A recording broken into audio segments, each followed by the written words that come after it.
The real economic situation of the Russians can be tracked through shopping centers. This is especially true for large cities where shopping is a standard form of leisure. Visits to shopping centers in Moscow fell by almost 40% compared to the pre-COVID 2019. And the situation will worsen, experts say, because many brands have left the Russian market. IKEA left voluntarily, H&M left voluntarily, and many other companies, they also leave voluntarily. And this is only an integral part of the unwillingness to share money with the regime, which actually exists on the blood of Ukrainians.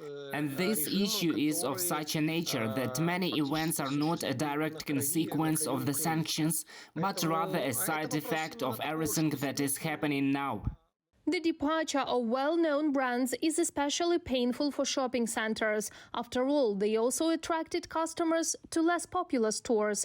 Now the profit of such outlets is falling significantly. As a result, malls are at risk of becoming half-empty concrete boxes. And this, according to experts, will negatively affect the mood of the Russians, especially the middle class.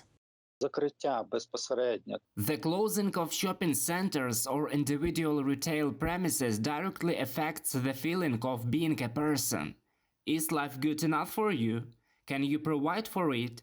Therefore, this is a serious challenge for such people, and it is they who are the first to make the decision to flee the country, fly to Turkey, to the United Arab Emirates, but not to be directly in this country, realizing that they cannot ensure a proper quality of life for themselves. On average, over 4 years, Russian companies have lost a quarter of their customers. The fall in the economy caused by the coronavirus pandemic was predictable and had manageable consequences. But most experts compare the recession due to sanctions with an avalanche that will only grow, and it is impossible to predict when it will stop. Now, the effect of the restrictions that the West has imposed on Russia is being felt even by the residents of megacities. If we talk about St. Petersburg, then directly in the Leningrad region there are large Renault factories that produced cars. As of today, production has stopped there. A separate category of citizens, even residents of such megacities as Moscow and St. Petersburg, are also beginning to feel the effect of sanctions because their acquaintances, for example, lose their jobs, or because the range of goods they are used to buying is significantly reduced.